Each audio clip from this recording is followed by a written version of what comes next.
মাল তো শেষ হয়ে গেছে, লাল পানি লাগবে, আমার লাল পানি লাগবে। বাবা আপনি আজকেও নেশা করেছেন, কবে ছাড়বেন এগুলা? আমার সাথে এভাবে কথা বলছিস? ওর কাছ থেকে টাকা নেই, দাঁড়া এখনই গিয়ে তোর মাকে মার। না মাকে মেরো না, তুই যদি চাস তোর মাকে না মারি তাহলে টাকা দে, আমি লাল পানি খাবো।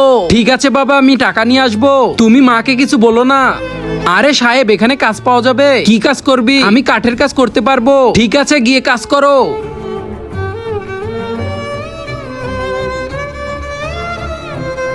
আরে বেটা এইদিকে আসো আর তোমার টাকা নিয়ে যাও। জি সাহেব আসছে। এই নাও। আর থ্যাংক ইউ সাহেব। আরে এইটা আমি কি করে দিলাম? এই নাও টাকা, আর মাকে কিছু বলো না। আমার লাগবে না টাকা, আমি অনেক কষ্ট করে কামিয়েছি, তুমি নিচ্ছ না কেন? নিচে থাকা সাদা সাবস্ক্রাইব বাটন দিয়ে কেউ যদি সাবস্ক্রাইব করে দাও তোমাদের বাবা মা চিরকাল বেঁচে থাকবে। আর যারা ভিডিওটি লাইক করে দিবা তোমাদের মনের আশা যেন পূরণ হয়। আর আমি দোয়া করে দিলাম। আরে বাবা তোর মাকে আমি মারতে গিয়েছিলাম আর তোর মার মাথা ফেটে যায়, তারপর তোর মা ওখানেই মারা যায়।